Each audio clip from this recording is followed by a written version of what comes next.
Ok, bueno, buenas tardes nuevamente con todos. Eh, Vamos a dar inicio ya con la ponencia. Hola Victoria, ¿qué tal? ¿Cómo estás? Bienvenida a Biómicas. Hola, hola, gracias a todos por la invitación, a los estudiantes también por estar acá. Mientras vas compartiendo pantalla, vamos ¿Mm? a hablar un poquito más acerca de tu trabajo. Victoria es doctora en la especialidad de química y también ha sido acreedora del premio L'Oréal UNESCO por las mujeres en la ciencia, por su investigación titulada El desarrollo de biofármacos basados en aptámeros. Actualmente es docente de la Facultad de Ciencias de la Universidad de la República en Uruguay y pertenece a la Comisión Sectorial de Investigación Científica de la misma casa de estudios. A su vez, también es evaluadora de trabajos científicos y miembro de la Sociedad Internacional de Aptámeros, INSOP. Entonces, hoy nos va a hablar acerca de imagenología molecular y aptámeros. Adelante. Bueno, ahí pueden ver que estoy compartiendo pantalla, ¿sí? Se ve en modo presentación. ¿Confirman eso? Perfecto, porque a veces falla los comandos. Bueno, como les decía, muchas gracias a Paul por la invitación, a Biómicas, y por supuesto siempre está bueno uno tener el público que lo escuche, así que bueno. Les voy a contar un poco sobre la parte en la que me especializo, sobre mis líneas de investigación, que se basan principalmente en imagenología molecular y aptámeros. Sé que tuvieron alguna charla antes y en donde se mencionó el tema de los aptámeros, pero yo voy a profundizar un poquito en la temática y seguramente en términos que para ustedes son un poco nuevos. No sé cómo es la dinámica, pero yo no tengo ningún problema. Si gustan, pueden interrumpirme y preguntar si no entienden algo, ¿ok? Bueno, voy a tratar de ser breve, pero sí que voy a profundizar en algunos temas porque sé que van a ser nuevos. Bueno, primero, ¿qué son los aptámeros, no? Seguramente a ustedes les parezca un término medio nuevo, es nuevo para toda la comunidad científica y sobre todo en lo que respecta a Latinoamérica. Se trabaja en pocos laboratorios, o sea, en pocos países de Latinoamérica se está trabajando con aptámeros y cada vez más, por suerte, pero bueno, somos pocos los laboratorios de la región que hemos explorado en esta temática. Estos aptámeros son pequeños fragmentos de ADN o ARN, son oligonucleótidos, hay algunas otras variaciones, que se unen muy específicamente, con mucha afinidad a otras moléculas, ¿sí? Moléculas que a nosotros nos van a interesar según nuestra aplicación, ¿sí? Pero se unen de forma muy, muy específica a ciertos blancos moleculares, vamos a decir. Esta interacción que se va a dar entre el aptámero y su molécula diana o su molécula blanco, se va a dar por dos cosas fundamentales, ¿sí? Una de ellas es por interacciones de baja energía, o interacciones débiles, de tipo interacciones electrostáticas, hidrofóbicas, fuerza de Van der Waals, puentes de hidrógeno, básicamente interacciones débiles, pero también va a haber un componente conformacional, ¿sí? Los aptámeros, como les decía, son oligonucleótidos, pero no son oligonucleótidos en donde nosotros, lo que vale es solamente su secuencia, no tienen nada que ver con información génica, no, o sea, aquí son oligonucleótidos, son moléculas que están plegadas, ¿sí? De una manera muy particular, algunos por allí le llaman ovillos, y esta conformación le da primero una estabilidad intrínseca al aptámero. Pueden formar todo este tipo de conformaciones, este tipo de plegamientos que ven acá, pueden formar estructuras de tipo de horquilla y algunas otras más complejas como estructuras de tipo G cuádruplex, ¿sí? Y esa estructura en sí que conforman también va a ser fundamental, no solo en la estabilidad que le da la molécula, sino en la interacción con el blanco, ¿sí? Este tipo de estructuras se pueden meter por allí en algunos recovecos de la molécula diana, y entonces ese tipo de conformación también va a ser muy importante en la interacción con su diana. Entonces, por un lado las interacciones de baja energía con la molécula diana, y por otro lado interacciones conformacionales, por así decirlo. Y entonces básicamente el nombre aptámero hace referencia a esto.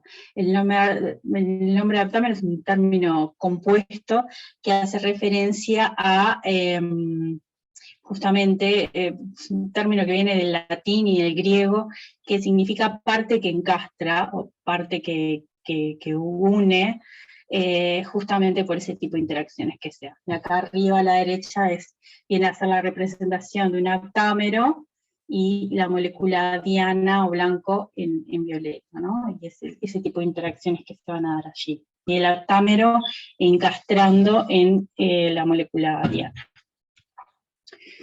Bueno, y respecto a los oligonucleótidos que conocemos, que se conocen en la naturaleza, oligonucleótidos funcionales, le digo yo, se conocen que existen en la naturaleza, como, por ejemplo, como parte de los riboswitches, y algunos otros oligonucleótidos que tienen la función de catalizar reacciones, pero el término aptámero principalmente está acuñado lo que respecta a este tipo de oligonucleótidos que se sintetizan en el laboratorio, pero ya les digo, en realidad se podrían encontrar en la naturaleza, quizás llamándose de otra forma, pero los existen, ¿sí?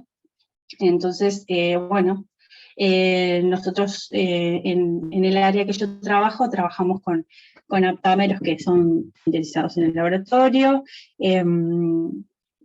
y tienen características que son muy ventajosas, propiedades muy particulares, más allá de la unión por el blanco, que lo hacen entonces interesantes para diversas aplicaciones, ¿sí? Entonces, un poco para repasar, su composición, su naturaleza química, son oligonucleótidos, puede ser de ADN, ARN, pero también hay lo que son, digamos, bases modificadas, entonces ya no los vamos a poder llamar que son de ADN o ARN, pero bueno, básicamente son estos dos grandes grupos. El tamaño nos va a interesar mucho según la aplicación, son de un tamaño relativamente, son macromoléculas, pero son de un tamaño relativamente pequeño, vamos a encontrarlos que tienen de 20 a 100 nucleótidos, por lo tanto su tamaño en términos de kilodalton, ahí está mal escrito, pero serían aproximadamente 20 kilodaltons, y en términos de la afinidad que tienen por su molécula diana, son afinidades bastante altas, en el rango de nanomolar o debajo, lo cual es similar a lo que, por ejemplo, los análigos proteicos, que son los anticuerpos, son afinidades bastante comparables. También una característica muy interesante que tienen desde el punto de vista químico es la solubilidad. Son moléculas muy solubles, son muy hidrofílicas, su composición y carga los hacen muy, muy solubles. Entonces eso, desde el punto de vista de diversas aplicaciones, también es una ventaja, ¿sí? Lo que no sucede de repente con péptidos, con los que trabajamos, que tenemos experiencia en péptidos, sabemos que tenemos algunos problemas de solubilidad. Bueno, los aptámeros en general, entonces, si bien son sintetizados en un sintetizador, o sea, en un tubo de ensayo, hay diversas técnicas por las cuales nosotros obtenemos aquellos aptámeros que van a unirse específicamente al blanco, y esas metodologías que se utilizan justamente para la obtención de estos aptámeros permiten obtener aptámeros contra diversa variedad de blancos moleculares, diversas moléculas, lo que voy es, nuestro blanco molecular puede ser una proteína, puede ser un carbohidrato, puede ser un lípido, pueden ser pequeñas moléculas tipo hormonas, lo que se les ocurra, ¿sí? Incluso, bueno, podemos no necesariamente conocer el blanco y aplicando las técnicas de obtención de aptámeros puede que identifiquemos nuevos blancos moleculares. El tiempo en el que nosotros logramos obtener aptámeros que se unen con bastante afinidad y especificidad por nuestro blanco es de unas 6 a 8 semanas en un trabajo full, pero sí que luego va a requerir una caracterización. Pero es un tiempo relativamente rápido en relación a otras moléculas que tienen características similares, como los anticuerpos, en donde se requieren tiempos mucho mayores para la obtención de este tipo de moléculas. Bien, después les decía que la producción es por síntesis química en un sintetizador, es una metodología que es sumamente reproducible, es una metodología muy fiel, entonces tenemos prácticamente variación de lote a lote muy baja, lo cual es algo muy deseable, y los aptámeros son además muy estables a amplios rangos de temperatura y pH, entonces el almacenamiento también, o sea, no requiere de demasiadas exigencias como es el caso de otro tipo de moléculas. Bien. Entonces, eso desde lo que son las características físico-químicas, generación, de obtención de los aptámeros, de producción de los aptámeros. Desde el punto de vista de aplicarlo a la clínica, son muy importantes algunas otras características que los aptámeros tienen. O sea, hasta el momento no se ha visto que los aptámeros generen inmunogenicidad, generen toxicidad, o sea, la inmunogenicidad y la toxicidad son prácticamente nulas, y otra de las características que es muy buena es que tienen muy buena penetración en tejido, dadas sus características físico-químicas, carga, tamaño y demás, logran penetrar el tejido de forma muy óptima. Y la depuración en el organismo es rápida, por lo cual para algunas aplicaciones esto es bueno y para otras no es tan bueno, pero bueno, ahora lo vamos a ver un poquito más. Bien, y la metodología que yo les decía de obtención o selección que se llama, se nombra así como SELEX, y le ponemos este prefijo de cell cuando este tipo de obtención o selección lo hacemos enfrentándolos hacia células. ¿Sí? Digamos, este término SELEX significa, es un término inglés, Systematic Evolution of Ligand by Exponential Enrichment, que básicamente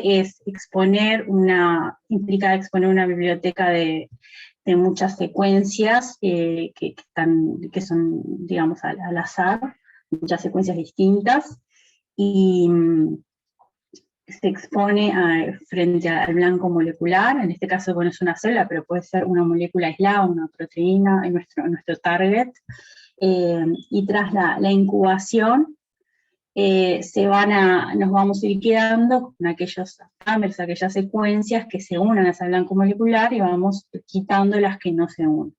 Luego hacemos pasos de amplificación por PCR y vamos de esa forma haciendo varias rondas de esto y enriqueciendo nuestro pool de aptámeros con los aptámeros que son más afines y específicos con nuestro blanco. Luego, por supuesto, hay todo un trabajo luego de caracterización de los aptámeros, un montón de procesamiento bioinformático, hay un paso de secuenciación, que es lógico, después hay todo un procesamiento bioinformático y luego toda una caracterización de afinidad, especificidad y todo lo que nosotros deseamos, ¿no? Bien. Entonces los aptámeros en realidad tienen muchas aplicaciones. Se estarán imaginando que muchas de ellas son las mismas para los cuales, digamos, para las aplicaciones que vemos con los anticuerpos monoclonales, ¿no? Por ejemplo, terapias, métodos de diagnóstico, etc. Acá les enumero varias de las aplicaciones que hay con aptámeros: terapias dirigidas, terapias combinadas, entrega activa, drug delivery. También hay aptámeros que se están investigando como ayudantes, diagnóstico a través de imagenología molecular, le decía, identificación de blancos moleculares, biosensores, que yo creo que es la aplicación más, hasta este momento, más que está más avanzada en los aptámeros, el monitoreo de contaminantes, dinámica molecular, etcétera, etcétera. Yo les voy a hablar de algunas de ellas que son con las que yo tengo experiencia, y bueno, espero que de esto les quede algo claro de lo que son las posibles aplicaciones. Bien, entonces ahí sí que ahora tengo que empezar a contarles acerca de la imagenología. ¿Hasta ahora tienen alguna pregunta de lo que son los aptámeros, de sus características?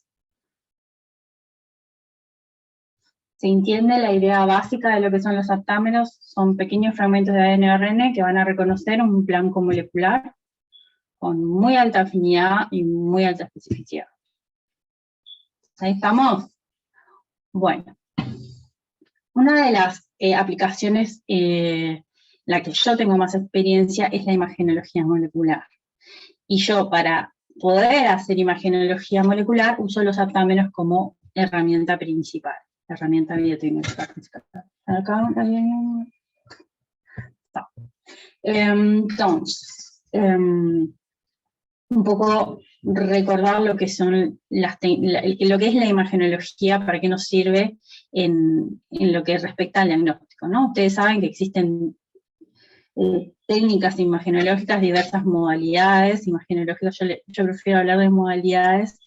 La imagenología principalmente nos permite detectar, localizar y caracterizar una patología. Habrán escuchado muchas veces de la tomografía computada o CT, resonancia magnética, que son técnicas de imagenología convencionales, no sé cómo le dicen allí, placa, rayos X, también lo más básico, que básicamente nos revelan lo que son estructuras o procesos que se están dando en una patología, ¿sí?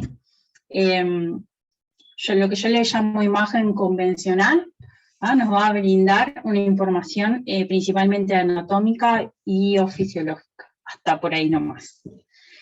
Pero hay otras modalidades de imagen que nos brindan mayor información.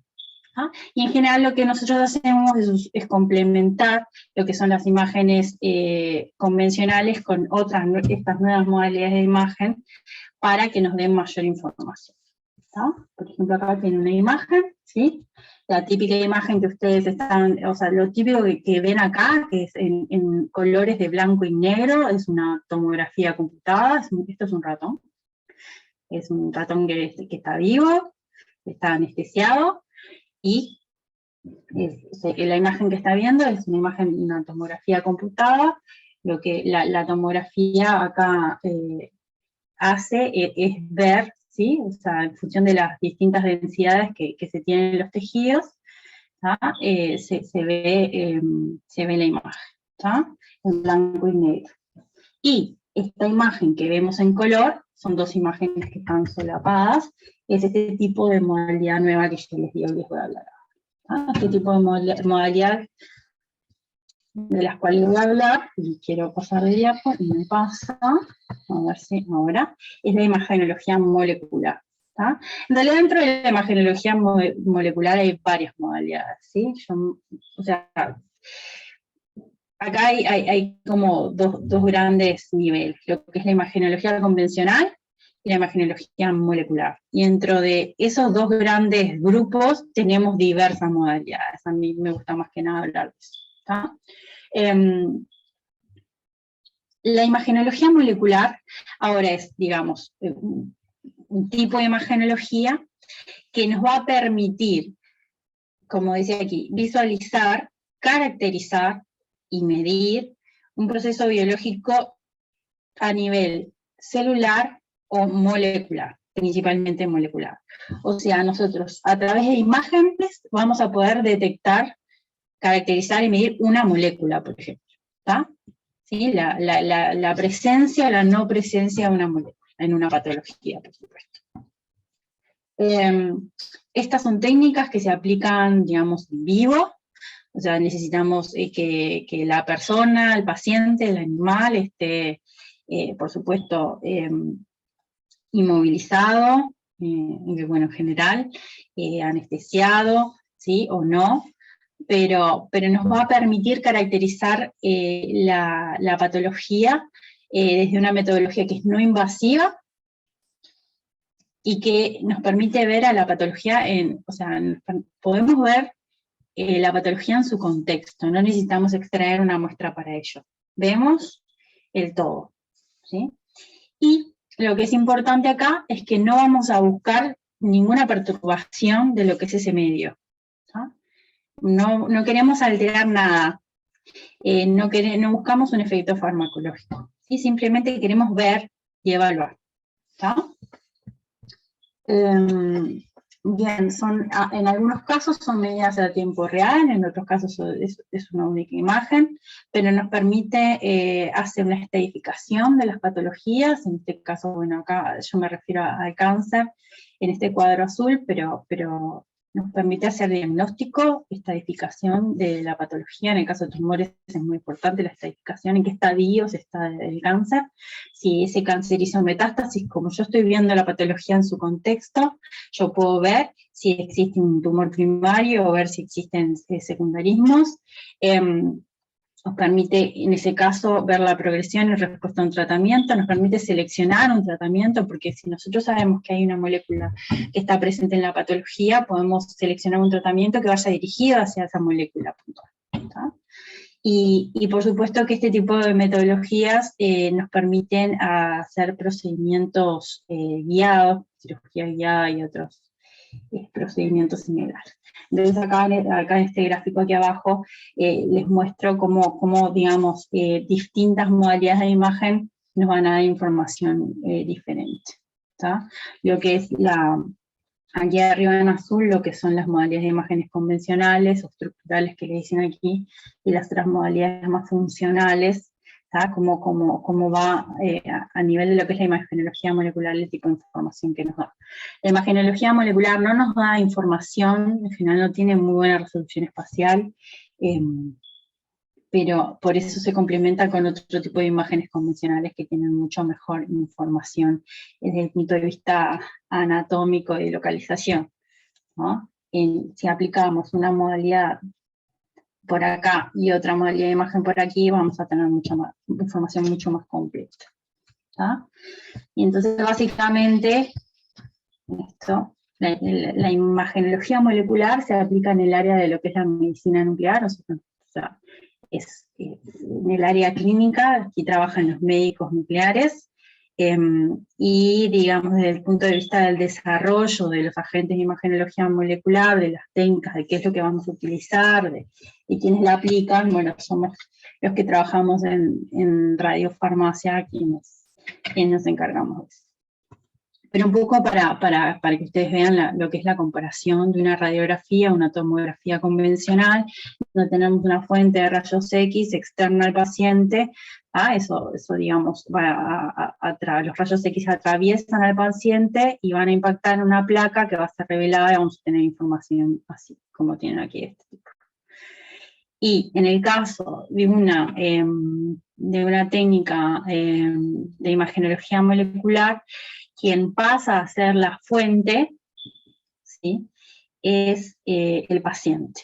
¿tá? O sea, nosotros necesitamos darle al paciente un agente imagenológico, así le llamamos, a veces se le llama radiofármaco, pero bueno, existen diversas terminologías. Quien pasa a ser el emisor de la radiación es el paciente. Eso después obviamente también es detectado a través de diversos dispositivos, de detectores, y se genera este otro tipo de imágenes, ¿tá? Que nos dan, perdón, estaba diciendo entonces, esta es la imagen de una radiografía, y esta es la imagen de una imagen, es una imagen por emisión, ¿tá? Bien, y entonces podemos ver información distinta. Acá vemos localización, principalmente anatomía, y por acá vemos funcionalidad.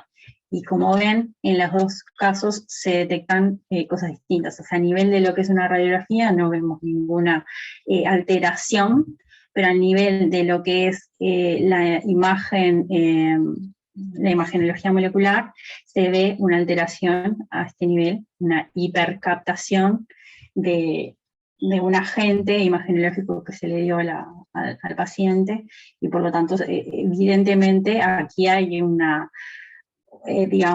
hay algo que no está funcionando correctamente, ¿no? Bueno. Entonces, en imagenología molecular tenemos que usar lo que es un agente de imagen, ¿sí?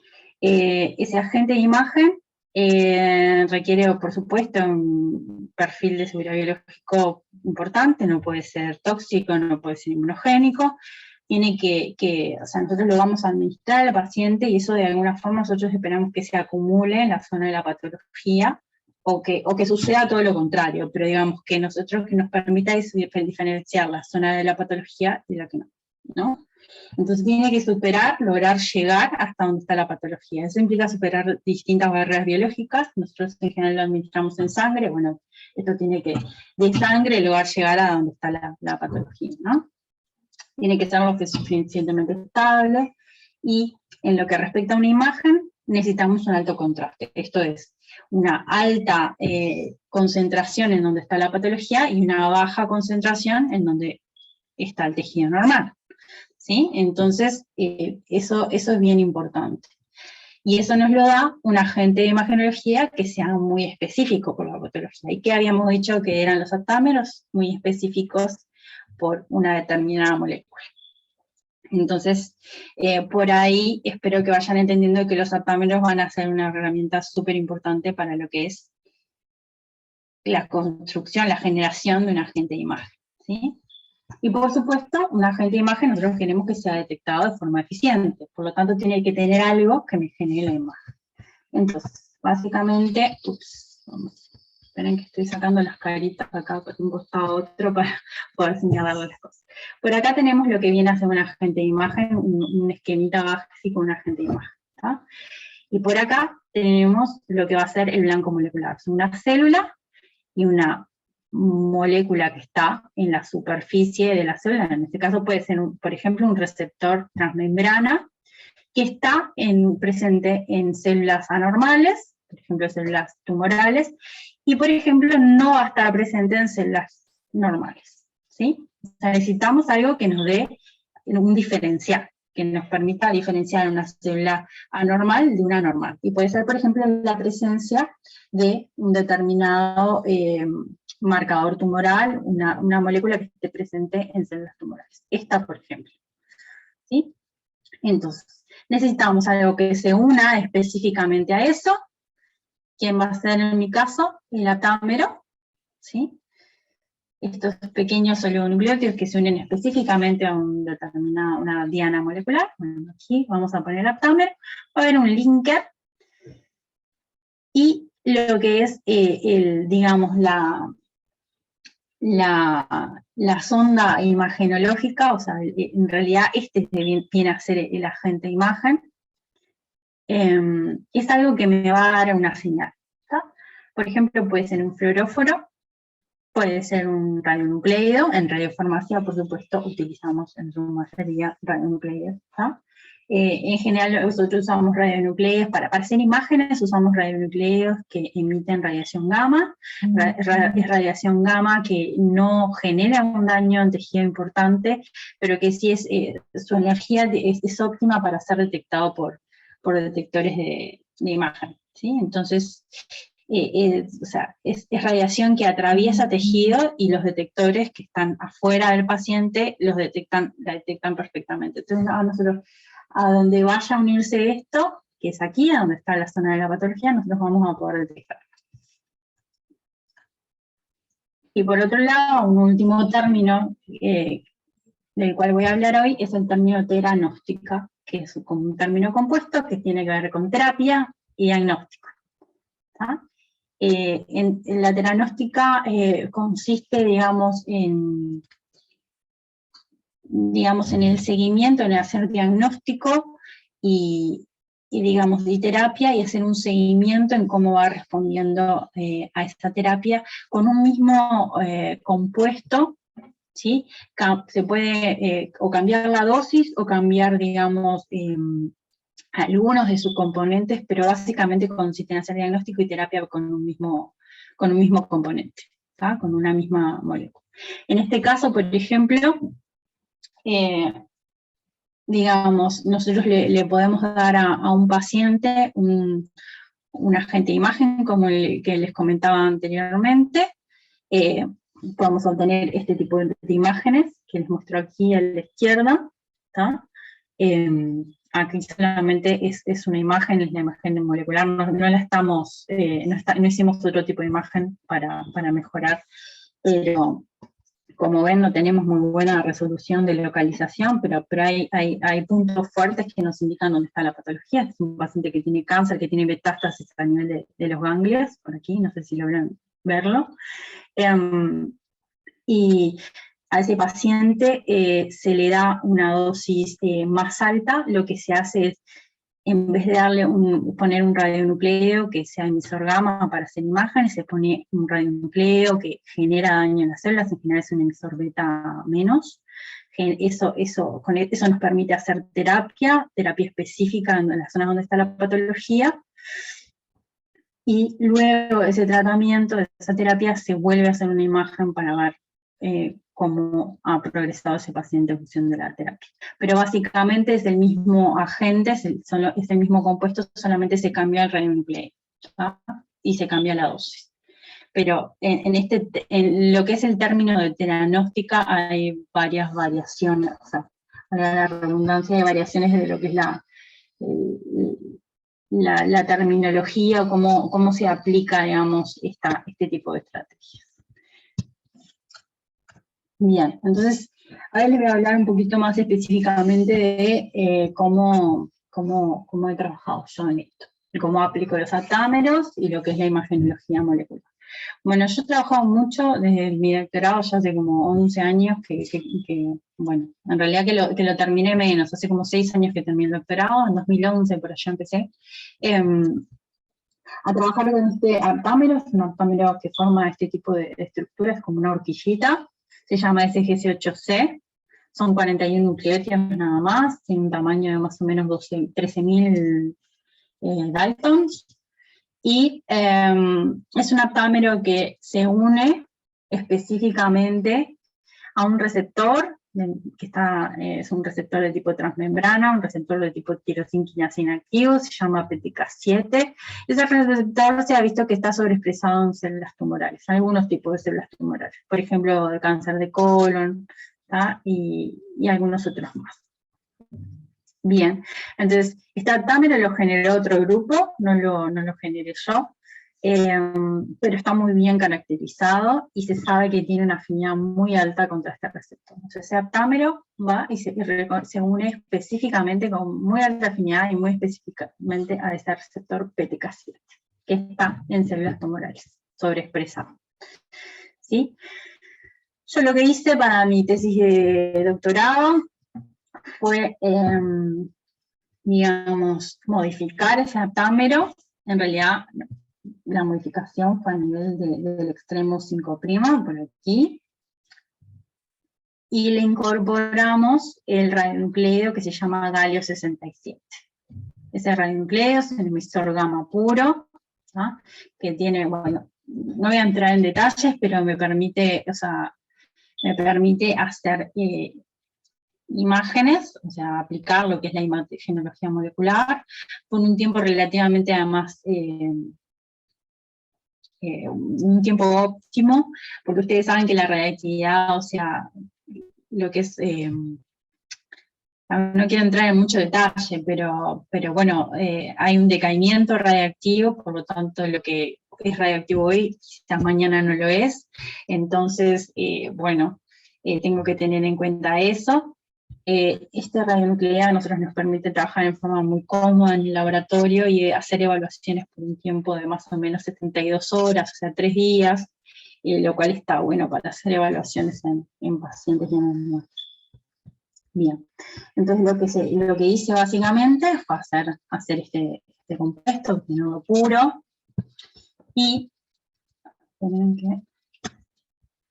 eso se administró a nuestros pacientes, que en estos casos eran ratones, que tenían un tumor de colon, eso nosotros lo generamos en el laboratorio, se inoculan células tumorales y eso crece. A ese ratón con el tumor se le inyectó por vía intravenosa, por la vena de la cola, se le inyecta este agente de imagenología, esta sonda de imagenología que generé yo en el laboratorio, y se espera un determinado tiempo, porque eso se tiene que distribuir en el organismo, se va lentamente ir acumulando en la zona de la patología, ¿sí? Y nosotros, en determinado momento, eso es, ¿en qué momento? Es parte de nuestro estudio, se realiza una imagen, se anestesia al ratón, se duerme, y se saca una imagen, se lo pone, o sea, se dispone el animal en un equipo de imagenología, y se hace una imagen. Lo que ven en este caso es la imagen de un ratoncito que tenía un cáncer de colon. El tumor se implantó en su patita, en la pata del ratón, y esta imagen en realidad es una imagen de tipo de corte, digamos, axial. No sé si se logran dar cuenta, por aquí están o sea, es como si hiciera un corte así, ¿sí? Entonces por acá tenemos la patita, ¿sí? Esta es como el lomo del ratón, que está adelante. Por aquí tenemos la vejiga, ¿sí? Y a nivel de su pata, por aquí teníamos el tumor. Entonces, a ver, evaluemos además los colores. En blanco y negro tenemos la imagen, la tomografía, por eso es que yo puedo identificar dónde están las patitas del ratón, hasta los huesitos, los vemos bien blancos, y se fusiona con lo que es la imagen de la radiación gamma, proveniente de donde se acumuló el aptámero, y donde se acumuló el aptámero, donde está presente la célula tumoral que tiene alta expresión del receptor PTK7. Eso va a ser aquí en el tumor, y también se acumula en vejiga, porque es la vía de eliminación. Cualquier cosa que nosotros le demos que administremos a un organismo, eso se va a eliminar de alguna forma, ¿sí? Por vía urinaria, por la vía hepatobiliar, y en este caso se observa una alta acumulación en vejiga, o sea, efectivamente hay partes que se eliminan por la vía urinaria. Bien, entonces si nosotros viéramos una imagen del cuerpo entero, saberíamos si existe metástasis y demás, pero por ejemplo aquí pueden ver pequeños focos de hipercaptación, focos donde no hay captación. Se imaginan que si nosotros hiciéramos diagnóstico, tomáramos una muestra, hiciéramos una biopsia y justo tomamos de aquí, y nosotros queremos caracterizar aquí, donde está esta masa aquí, donde hay hipocaptación, capaz que sí, vamos a hacer un diagnóstico que no sea del todo certero. Por eso, o sea, en los tumores hay zonas, o sea, los tumores no son homogéneos, son muy heterogéneos en general, y entonces está bueno siempre complementar con distintas metodologías de diagnóstico, como por ejemplo las metodologías de diagnóstico que utilizan la imagenología molecular. Acá ven una imagen planar de cuerpo entero de un ratón, es otro ratón. En este caso es un ratón que de este lado aquí tenía un linfoma. También el ratón está anestesiado, está dormido, ¿sí? Y lo que de vuelta ven es una imagen con menos calidad, pero también en blanco y negro ven los rayos X, y con colores, con distintas intensidades de color, en lo que es la captación del agente imagenológico que se administra por la intravenosa un rato antes de la imagen. ¿Tá?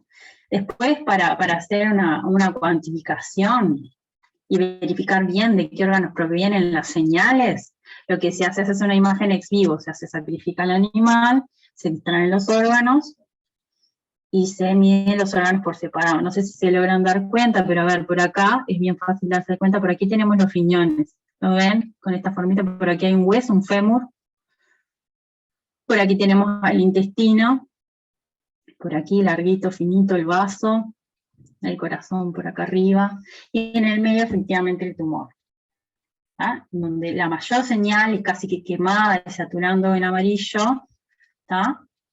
Ven acá tienen la escala de colores, acá tenemos el tumor. O sea, en realidad la sonda imagenológica que nosotros le dimos se acumuló efectivamente en tumor porque es altamente afín y específica por ese receptor que está expresado en las células tumorales. Y aquí efectivamente hacemos la cuantificación en los distintos órganos. La imagen y esta cuantificación se puede hacer a distintos tiempos, y por eso tienen muchos datos en esta gráfica, porque los estudios nosotros en este caso los hicimos a media hora, a 2 horas, a 24 horas, ¿tá? Y a más creo, bueno, no estoy viendo, y 48 y 72. Lo que sucede en el cuerpo es algo que es dinámico, ¿sí? O sea, entonces nosotros tenemos que ver en qué momento, o sea, qué tiempo luego de administrar la sonda al paciente, nosotros vamos a ver un mejor contraste, a ver más de imagen, a qué tiempo, después de haber dado yo este agente imagenológico, va a estar más acumulado en la zona de la patología, en este caso un tumor. Entonces, eso es parte de determinar cuándo. Bien. Y por supuesto que se les estará ocurriendo, bueno, con esto podemos hacer terapia, además los aptámeros al unirse a moléculas pueden bloquear la función, ¿sí? O pueden desencadenar otras señales en las células que generen muerte celular, por ejemplo. Y entonces sí que hay muchos aptámeros que en estos momentos están en fase de clínica. Este es un review, esto es una tabla que saqué este trabajo de 2018, pero es uno de los que están, digamos, más completos y más actuales, capaz que ahora va a salir algún otro, en relación a los estudios que están en fase clínica, contra receptores de tipo tirosinquinasa, pero bueno, se pueden encontrar muchos de ellos. Lo cierto es que hay un aptámero que hoy en día está aprobado por la FDA para el tratamiento de una patología, degeneración macular por la edad. Si bien ese aptámero está en estos momentos tan como que discontinuado, porque bueno, surgieron otros fármacos que lo superaron, digamos, en términos de eficacia y otras características, pero sí que hay un aptámero aprobado por la FDA para uso clínico, y muchos de ellos ya en fases clínicas como para ser aprobados ya en fase 2, fase 3 avanzada. Así que, bueno, eso es muy, muy bueno, es muy promisorio. Lo que sí van a ver es que muchos de ellos son aptámeros de ADN, pero hay otros que son de tipo ARN, los ARN son un poco más inestables, entonces son más fácilmente degradados por nucleases, entonces es necesario hacer modificaciones para que sean, digamos, su efecto sea más duradero. Y lo que sí, uno de los principales desafíos de los aptámeros en términos de terapia es que como tienen una vida media en plasma, en el organismo, digamos, corta, o sea, se eliminan rápidamente, necesitamos o hacer digamos, administraciones continuadas para que el efecto sea duradero, o aumentar las dosis. Y eso ha sido uno de los principales desafíos en lo que respecta a la aplicación de terapia de los aptámeros, ¿tá? Cuando estamos hablando de patologías en donde el efecto que nosotros necesitamos que sea, digamos, continuado. Cuando se quiere que, si nosotros pensamos que el aptámero se elimina rápido del organismo, podemos pensar sí que los aptámeros tienen mucho mayor oportunidad, por ejemplo, en patologías en donde requerimos de un efecto, digamos, más corto, ¿tá? De que ese efecto terapéutico sea más corto en el tiempo. alguna patología tipo aguda. Por ejemplo, hay colegas en España que están trabajando en generar y les está yendo muy bien. Ya ha pasado una primer fase, la fase 2, fase clínica 2, para el tratamiento de ictus. Así que, bueno, esperemos que ellos tengan suerte, pero lo cierto es que,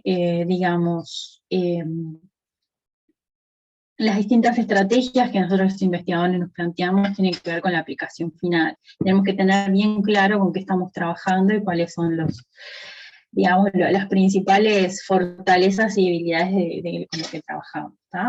En terapia todavía queda muchísimo por trabajar y por mejorar en cuanto a la efectividad de los tratamientos. Pero es cierto que son moléculas que son muy versátiles, que se las puede modificar químicamente muy fáciles, entonces digamos que todavía, desde que han sido descritos, o sea, hace relativamente, no sé, pocos años, no sé, ya tienen como un poquito más de 20 años de que fueron descritos, o sea, en realidad los tratamientos son relativamente jóvenes en el campo de la ciencia, así que pensamos que tienen mucho más todavía para dar en términos de terapia. ¿Tá? Bien. Y acá hay una cuestión que tiene que ver, por supuesto, con terapia, pero no directamente un efecto generado por los aptámeros. Nosotros los aptámeros los podemos usar como carriers, ¿sí? Como vehículos de otras drogas. Muchos de los, por ejemplo, agentes que se usan hoy en quimioterapia en cáncer, yo trabajo mucho en cáncer, perdón, por eso les voy a hablar mucho de cáncer y de tumores, muchos de los quimioterápicos hoy en día son intercalantes del ADN, y ese tipo de propiedades, por ejemplo, se usan para justamente los aptámeros pueden llevar en su estructura, ¿sí? Agentes de quimioterapia, la quimioterapia convencional, ¿sí? Pero en este caso, los aptámeros, al reconocer específicamente y con alta afinidad un determinado blanco molecular, nosotros lo que podemos hacer es ese agente de quimioterapia dirigirlo específicamente a una célula tumoral. ¿Tá? ¿Qué pasa? Los agentes de quimioterapia, como no son específicos hacia una molécula, o sea, su mecanismo sí que su mecanismo de acción sí que va a generar mayor efecto en las células tumorales, pero también tiene un efecto bastante importante, y por eso son todos los efectos secundarios que se ven en las quimioterapias. O sea, sí que hay un efecto en las células normales. ¿Tá? Entonces, dirigir esos agentes específicamente hacia las células tumorales nos va a permitir generar mayor efecto en las células tumorales y reducir ese efecto no deseado en las células normales. ¿Tá? Entonces, en este caso, por ejemplo, este es un trabajo que también me pareció súper interesante, digamos, fácil de entender. Aquí básicamente se prueba el efecto del aptámero de un agente quimioterapio que se llama doxorubicina. El aptámero es contra un receptor que está en las células tumorales. No importa hacia qué receptor es, no, pero me parece importante destacar esto, que el aptámero por sí solo, ¿tá? No genera un daño en las células. Pero por otro lado tenemos la doxorubicina, un agente quimioterápico convencional que mata a las células tumorales y a las normales en ambos casos. ¿Tá? Pero cuando nosotros generamos el agente aptámero, que va a aportar a la doxorubicina y que la va a dirigir específicamente hacia las células tumorales, logramos efectivamente generar un efecto en las células tumorales, que son estas, pero no me mata a las células normales, que son estas otras. ¿Tá? Aquí ven el efecto, la diferencia. ¿Tá? La diferencia aquí se ve en matar o no matar a las células normales. ¿Tá? O sea, en realidad nosotros estamos evitando matar a células que no queremos matar. Y eso es muy importante a la hora de hacer más efectivo y más específico el tratamiento. ¿Se entiende eso? Bien. Y esto es un ejemplo muy básico de lo que es una estrategia de drug delivery o entrega activa que nosotros le llamamos. pero hay muchas otras. Hay aquellas en donde se trabajan con nanopartículas, se puede también, por ejemplo, hacer vehiculización de pequeños ARNs, etcétera, etcétera, y aquí le dejo algunos, un trabajo en donde justamente se trabaja con aptámeros para el delivery de ARNs de interferencia, y esto por supuesto que tiene gran potencial en las terapias actuales. Bien, y bueno, acá las posibilidades son infinitas. Hay trabajos también que están enfocados a la generación de aptámeros que son biespecíficos, que se unen, digamos, o sea, que se logran hacer, digamos, construcciones, esto es como un rompecabezas, ¿no? Se agarran dos aptámeros contra distintos blancos moleculares y se hace una única molécula. Esto puede generar un mayor efecto terapéutico, bloqueo de señales celulares, o por ejemplo la activación de señales celulares, o sea, diversos efectos pueden ser generados con aptámeros de tipo biespecíficos, y es algo que también resulta bastante prometedor. Por ejemplo, ahora lo que son la parte de los immune checkpoints, en eso hay bastante cosas. Bueno, y un área que yo les decía que está muy avanzada en el tema de los aptámeros, que son los biosensores, que es un área en la que yo no trabajo, pero por supuesto, el hecho de ser una aplicación que no es una aplicación, digamos, clínica, para aplicar en seres humanos o en animales, tiene mucha menos regulación, mucho más baratas en general. Entonces está muy avanzada en muchos tipos de biosensores, kit para diagnóstico, etcétera, etcétera, en donde se han logrado muy buenos resultados. Algunas aplicaciones que son muy interesantes también es la inhibición de la formación de biofilms, por ejemplo, en distintas matrices. Acá no le puse, me olvidé de ponerles de dónde lo saqué, es un trabajo que estaba súper lindo, pero tiene aplicaciones desde el punto de vista industrial muy importantes, ¿no? Entonces, bueno, se imaginarán que esto tiene muchas aplicaciones desde el punto de vista, desde lo que es en salud, industriales, ambientales, aplicaciones muy variadas, y desde el punto de vista costo-efectividad, o sea, los aptámeros resultan ser muy prometedores. Creo que no tenía mucha cosa más por decir. Entonces, ahora si quieren pueden hacer alguna consulta. Muchas gracias. Muchas gracias, Victoria, por la ponencia y por la conversación, porque de verdad que ha estado bastante interesante el tema de aptámeros y de saber que estas pequeñas moléculas de libroplótidos pueden ser y servir en muchas áreas de investigación. Más bien, si es que tienen alguna pregunta, y pueden dejarla por el chat o pueden levantar la mano. Sí, Alicia. Sí, Alicia. Hola. ¿Qué tal? Buenas tardes, doctora. Gracias por su presentación. ¿Es posible que a un aptámero se le pueda colocar un epítopo para generar una respuesta inmune o una vacuna rara o algo así? Hay algunos trabajos realizados como ayudantes. Creo que no puse ninguno en este caso, pero los hay. Son pocos. Hay todo un tema de... o sea, al ser relativamente jóvenes los aptámeros en el mundo de la ciencia,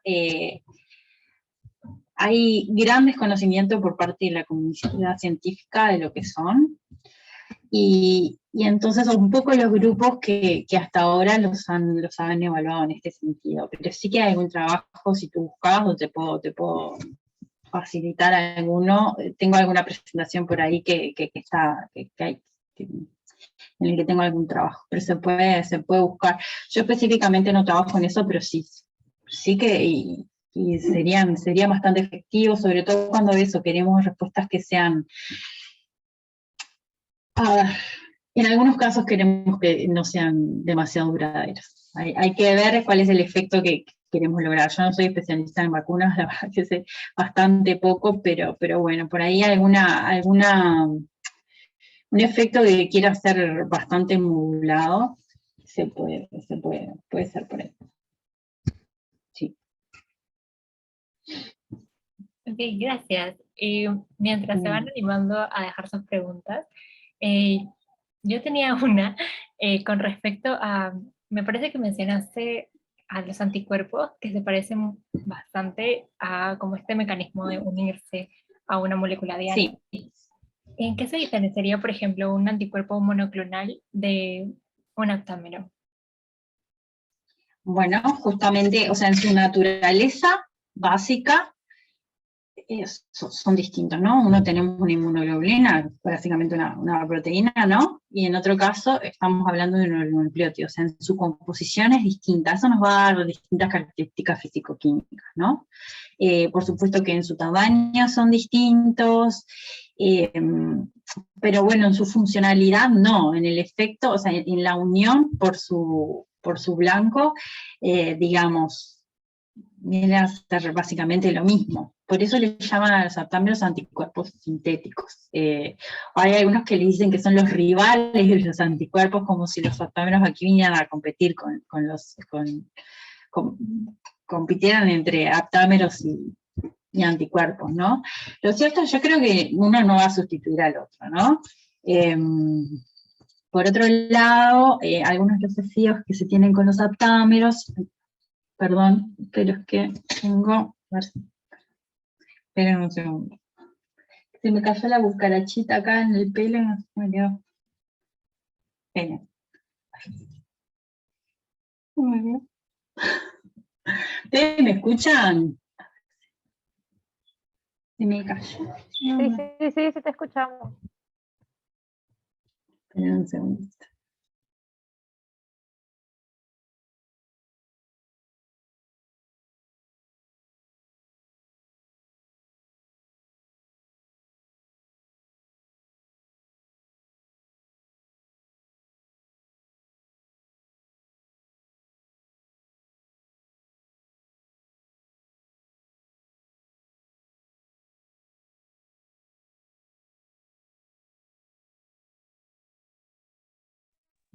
Estás en mute.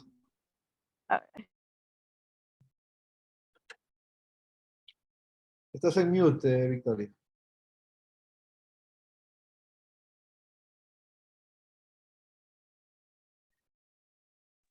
Ahora sí, no se me había caído para adentro de aquí, acá el saco no lo encontraba.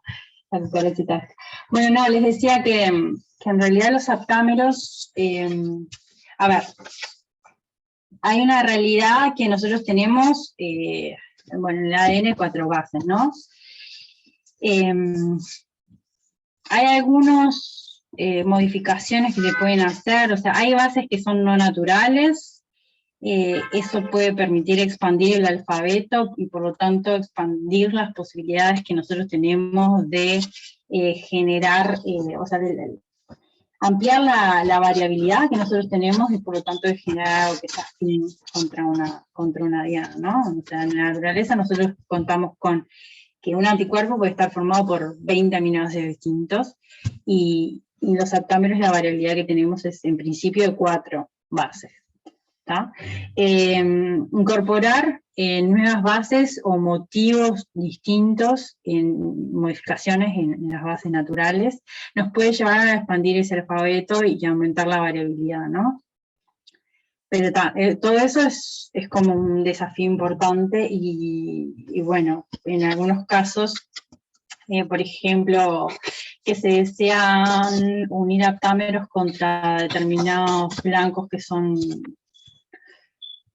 bastante hidrofóbicos, podemos tener algún inconveniente contra alguna región, entonces bueno, ahí alguna base modificada puede ser una opción. Bueno, yo creo que es difícil, que se pueden comparar en cierto sentido, pero en otros no. Entonces, bueno, hay que ver bien cuál es la aplicación que se quiere y ver si es posible hacer lo mismo o no. Pero lo cierto es que los aptámeros son más versátiles desde el punto de vista químico, son más resistentes a hacer reacciones químicas, a elevadas temperaturas, a pHs extremos, entonces eso nos da también una ventana de trabajo amplia. Ok, muchas gracias. Tenemos más manitos levantadas. Nada. Adelante, Catherine. Hola, ¿me escuchan? Hola. Sí, hola ¿Cómo estás? Katy. Hola Victoria, ¿qué tal? Un gusto verte de nuevo. Muchas gracias por la Gracias. presentación. Bueno, tenía algunas preguntas. La primera respecto a lo que era cómo modificar a tu aptámero a la hora de poder verlo. Sí. Quería saber si has logrado hacer más allá de in vivo en cultivos y cuando decides en qué extremo poner tu modificación, si haces algún estudio estructural antes, si buscas algo en particular. Y mi segunda pregunta es que si decides utilizar aptámeros completos o aptámeros con primers incluidos. Bien, a ver, ¿por dónde empiezo? Las modificaciones más, no, está buena la pregunta. Las modificaciones más, digamos, las más sencillas de hacer en realidad es en los extremos. Se incluye un grupo amino libre y después eso nos permite hacer distintas reacciones, digamos, trabajar haciendo, digamos, generando enlaces covalentes o sea, generamos un linker con un grupo aminoxilo, con un grupo amino libre y bueno, después hacemos una unión covalente con otra cosa, ¿no? Con algo que nos dé la imagen. Hay gente que modifica, o sea, el ARN nos permite modificarlo también bastante más fácilmente, por allí en el OH que tenemos libre, modificarlo a posición 2', ¿no? Con flúor, con grupos metilo, y hay diversas modificaciones. Yo creo que a la hora de modificarlo, de alterar menos su comportamiento, de afectar menos su afinidad, su unión por el blanco, está bueno modificarlo en lo que son los extremos, ¿no? Y en ese caso sí puedes considerar dejar tu primer como, digamos, como extensor, porque sabes que en general no va a estar involucrado en la unión por el blanco, pero sí puede estarlo. Ahí tiene que ver, primero, cómo diseñás vos tu biblioteca, si la diseñás para cortar o no, para quitarlos o no quitar los primers, para que interaccionen o que no interaccionen los primers. Y bueno, en ese sentido tú sabrás en qué extremo conviene modificar o no. ¿Hacen pruebas o si te da lo de mismo. corte? O sea, cuando hacen Se pueden hacer ensayos. Se pueden hacer pruebas de corte. Yo lo que pasa es que en realidad yo no hablé de que yo hiciera selección todavía. Claro, Ahora claro. nosotros en el laboratorio estamos obteniendo así Es que yo nuestros lo sé. propios aptámeros. Lo sé, sí. Por ahí venía la pregunta. Yo en realidad esperaría. Nosotros para imagenología no queremos aptámeros demasiado grandes. Entonces, en general, intentamos tener solamente regiones la región random, que es la de interés, y los primers no me interesan. Entonces, en principio estoy tratando de generar estructuras específicas, o sea, que la librería ya esté, digamos, con estructuras específicas y que los primers no interaccionen, o sea, no quiero involucrar a mis primers en la estructura. Pero sí también quiero dejar, digamos, alguna región, o sea, quiero dejar en alguno de los extremos, en el 5' o en el extremo 3', una región que no esté involucrada en el reconocimiento. Eso te lleva a un diseño, y pueden existir miles de diseños.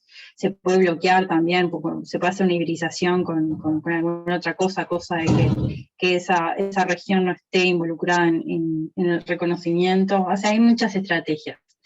Y lo cierto es que yo creo que siempre uno está, o sea, existe la posibilidad de que sí sea afectada, porque cualquier modificación modifique algo del aptámero, o el reconocimiento, la estructura del aptámero puede estar molestando la estructura, puede estar alterando la hidrofilicidad de la molécula en su conjunto, y eso afectarnos la distribución en el organismo.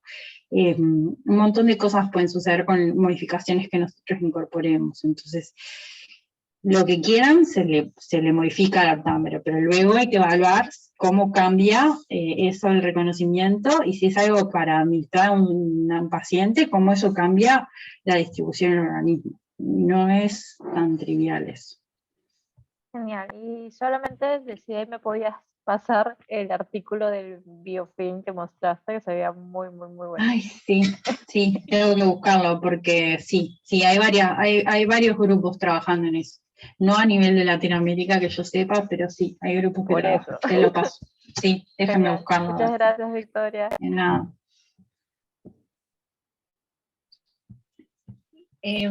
Por ahí no sé quién va. Ajá. ¿Sí, Loyola?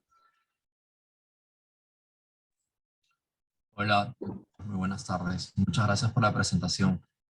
Quería saber si tiene alguna recomendación específica con respecto a qué hacer luego el proceso de selección y contraselección en el laboratorio, ¿no? Regularmente este protocolo tradicional de Selex invita a hacer un poco de cloning y después hacer secuenciamiento, pero estuve revisando que hay estrategias diferentes que no necesariamente pasan por la clonación.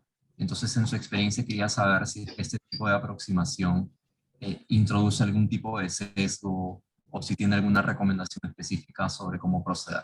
Gracias. Sí, está buena la pregunta. El tema de las elecciones es súper complejo. Nosotros ahora hace más o menos 6 meses que empezamos a hacer selección en el laboratorio acá en Uruguay. Yo ya había hecho, trabajé con selecciones con proteínas recombinantes, o sea, aisladas, y también había trabajado en selección en células. Y cuando empezamos a implementarlo aquí en el laboratorio, lo que yo veo es que en realidad es como que la receta general no existe. Es como que yo entiendo que uno la tiene que ir adaptando muy específicamente con los fines que tiene uno. Y la selección, o sea, la metodología Selex consiste en varias rondas. Y realmente a nosotros en el laboratorio nos ha resultado, digamos, a mí me resulta hoy en día difícil de decir, bueno, vamos a hacer algo que es sistemático. Siempre en todas las rondas hago lo mismo, y bueno, voy enriqueciendo igual. Yo no sé, lo que veo es que siempre en cada ronda uno tiene que ir generando mayor presión para los aptámeros, entonces cada ronda va a ser distinta, entonces cada selección sería distinta, y bueno, entonces es como un mundo de posibilidades increíble. Respecto a entonces bueno, eso ya hay una variabilidad entre metodologías que bueno, uno puede decir, bueno, hay una metodología consenso y muy general, pero lo cierto es que uno la tiene que ir astringiendo el proceso de forma muy particular. Uno, luego de que termina el proceso de selección de las rondas, en donde incuba, o sea, hace la partición,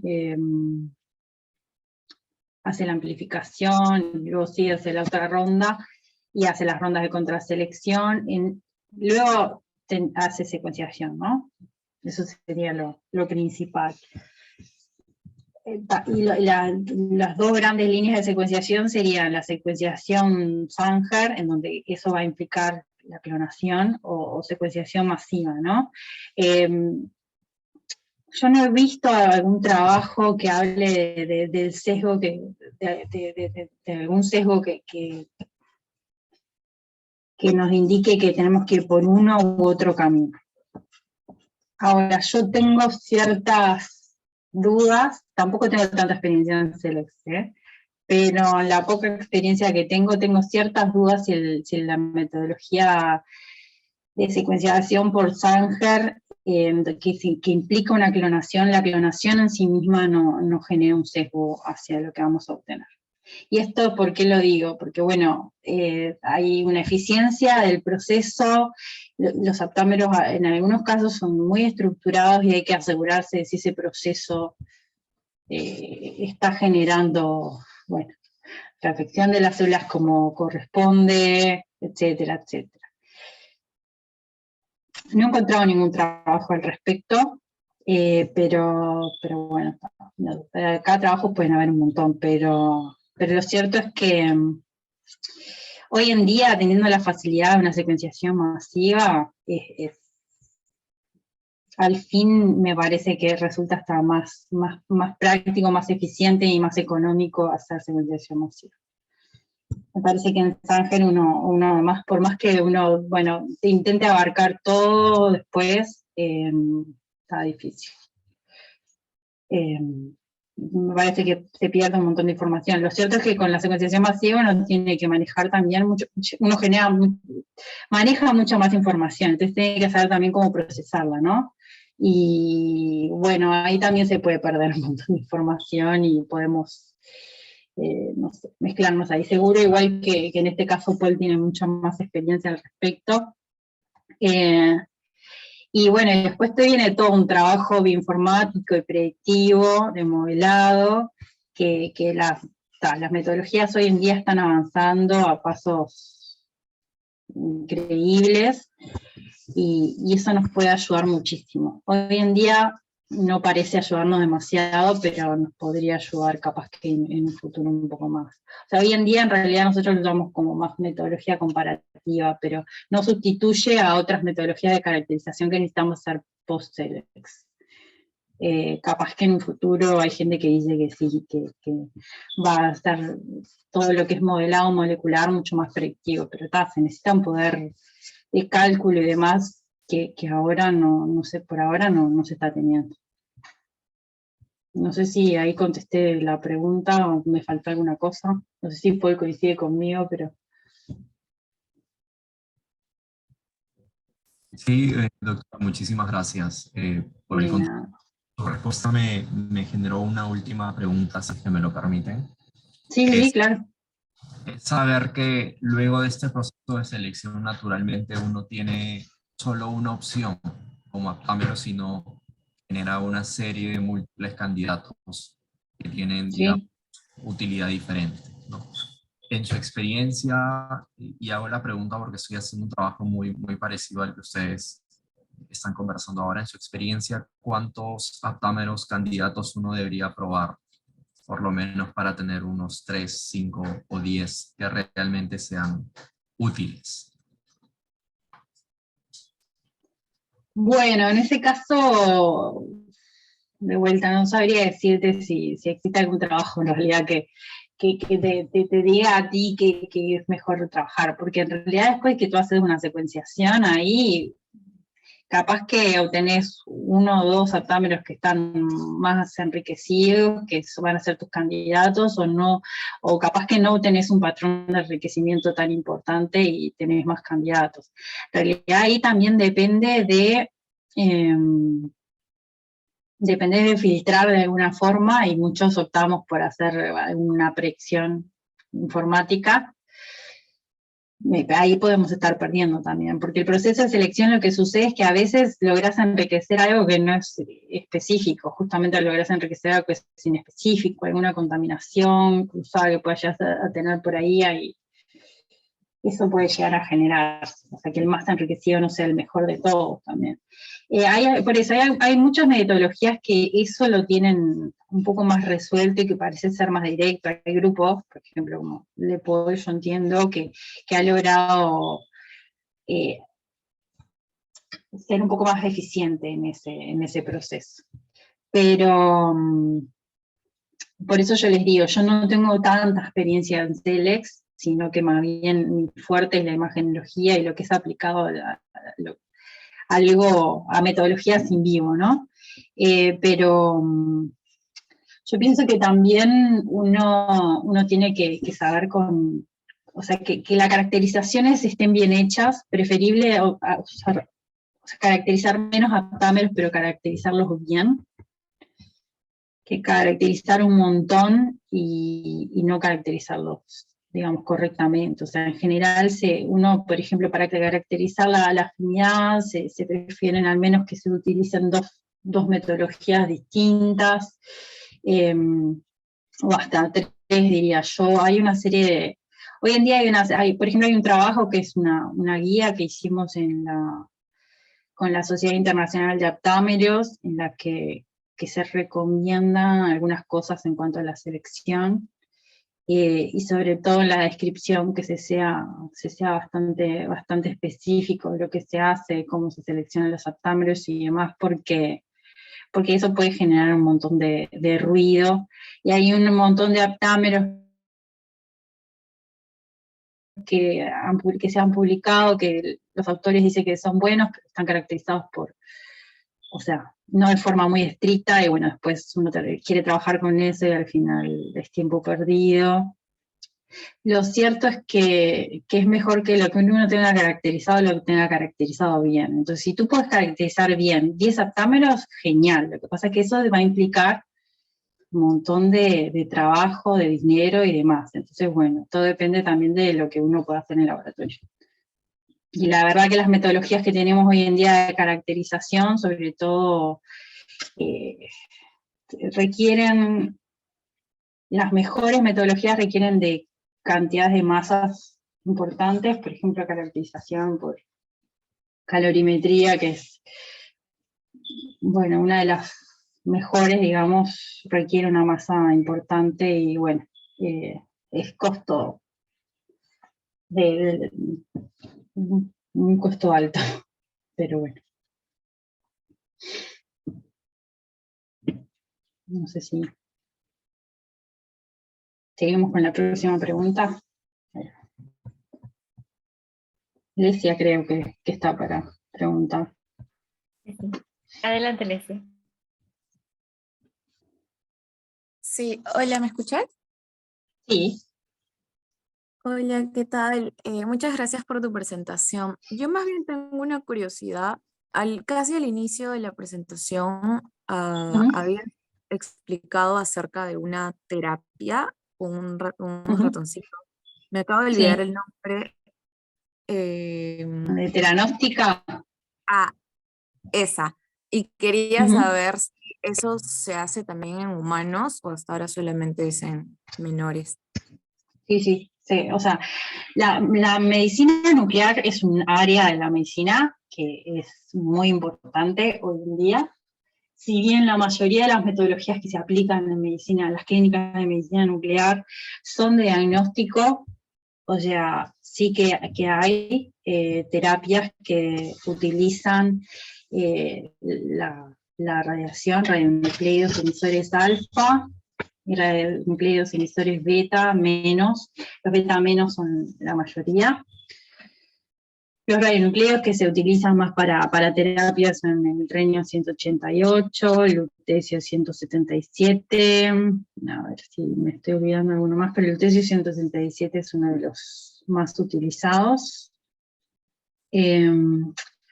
Algunos de ellos se utilizan para terapia paliativa en algunos cánceres, y en algunos otros también se utilizan para terapia de próstata, por ejemplo. Hay un radiofármaco que se utiliza. Lo que puedo decir es que en algunos es un área de la medicina que es como muy casera, es compleja, porque necesita de radionucleidos, y los radionucleidos, el tema de la producción de los radionucleidos es un tema bastante particular. En muchos casos se requiere de reactores nucleares, lo cual no hay en todos los países, entonces bueno, es algo que se tiene que importar, y no todos los países lo importan.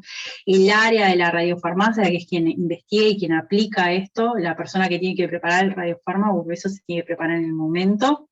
Bueno, es algo que no es barato, que tienen que ser recursos humanos muy especializados, por supuesto trabajar en condiciones óptimas cuando se trabaja con radiaciones ionizantes. Entonces sí que es algo que se aplica a pacientes, pero se aplica en pocas partes del mundo. Son en general tratamientos que, bueno, que tienen su costo, que no son imposibles de hacer, porque en realidad tampoco requieren de demasiadas, capaz que requieren de más de una aplicación, pero sí que dan muy buenos resultados, sobre todo y sobre todo se aplican en pacientes que no responden a otras terapias, porque acá lo que estamos haciendo uso con radionucleos, digamos, estamos haciendo uso de un efecto físico de la radiación, ¿no? Entonces,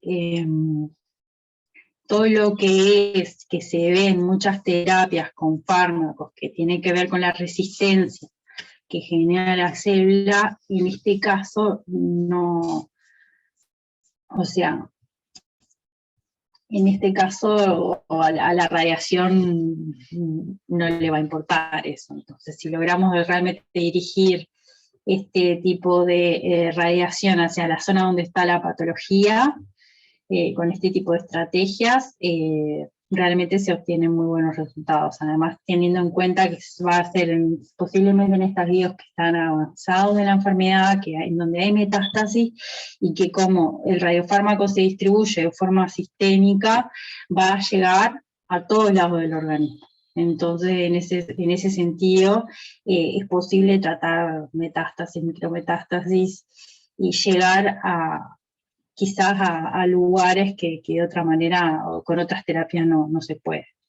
Entonces, sí que tienen, que son terapias que son muy promisorias.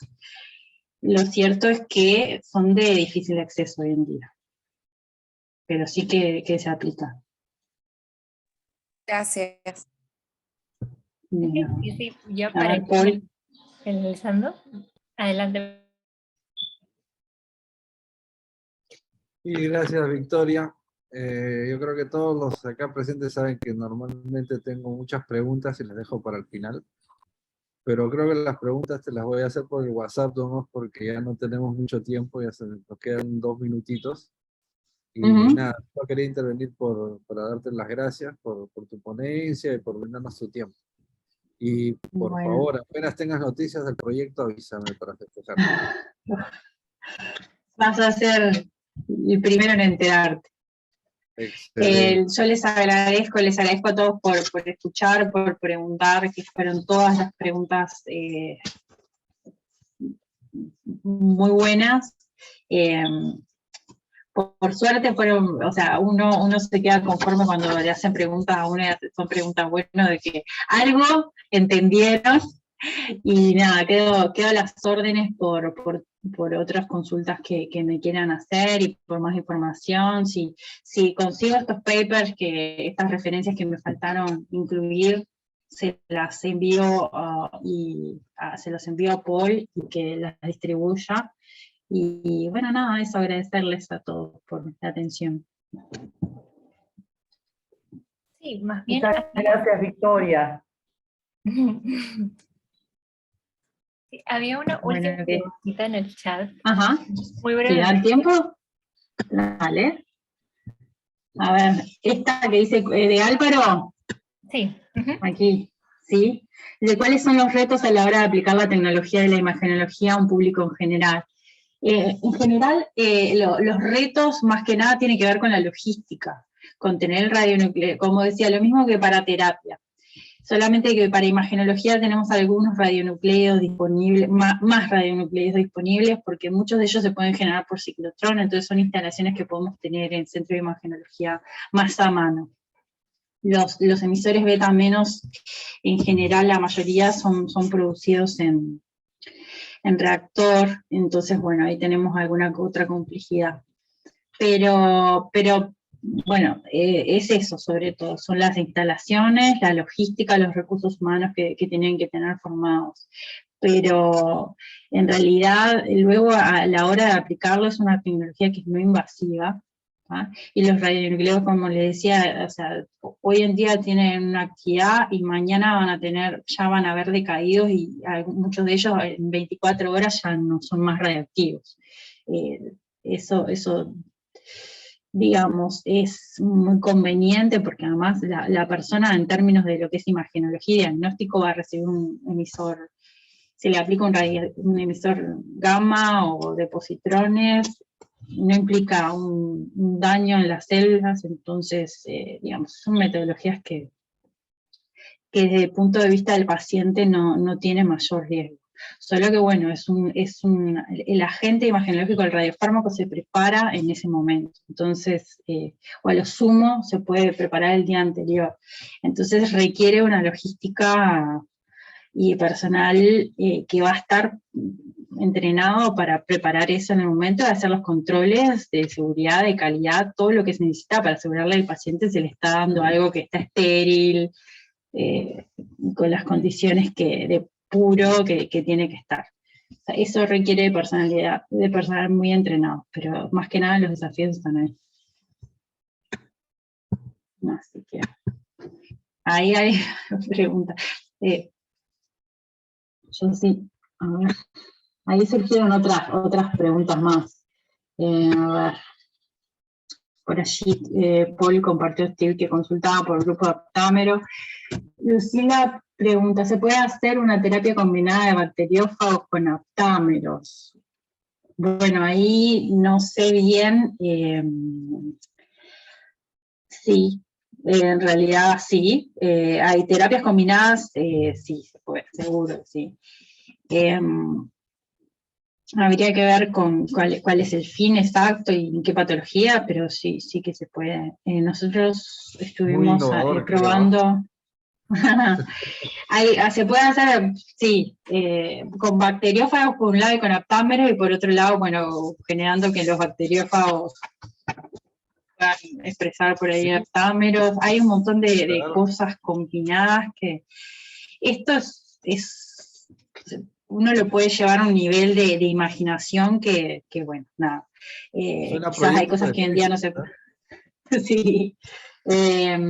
Nosotros estuvimos haciendo una terapia combinada, pero digamos de salmonela, por ejemplo, con aptámeros, pero o sea, los componentes por separados. No fue que la salmonela aportaba aptámeros, pero hay bastantes trabajos igual de terapias combinadas, o sea que eventualmente se puede mirar algo de eso. No recuerdo ver ninguno de bacteriófagos portando aptámeros, pero ¿por qué no? Mira, mi tesis de posgrado fue para el desarrollo de cápsidos de fagos. Solo llegamos a como que fueran nanopíldoras, ¿no? Llegamos hasta ese punto. Han pasado tantos años, ahora estamos trabajando en aptámeros, y mira, acá Lucila da una idea que podríamos retomar mi tesis, empaquetar esos cápsidos con aptámeros y usarlos como delivery de aptámeros. Sí, ¿por qué no? La verdad que en realidad, como son tan versátiles los aptámeros, es lo que está bueno, que nos permiten incluirlos en distintas estructuras biológicas, nanoestructuras y lo que se les ocurra. Así que, bueno, suerte con ese proyecto. Sí, sí que puede ser exitoso, ¿por qué no? Gracias a todos, nos estamos hablando. Sí, muchas gracias por la ponencia y como siempre estás invitada a regresar en este espacio que vamos a volver a escuchar. Gracias a todos por asistir y recuerden que la próxima semana también tenemos ponencias. Chao, chao. Chao, chao. Chao, chao, muchas gracias. Cuídense, muchas gracias. Chao, gracias. Gracias, Victoria, chao.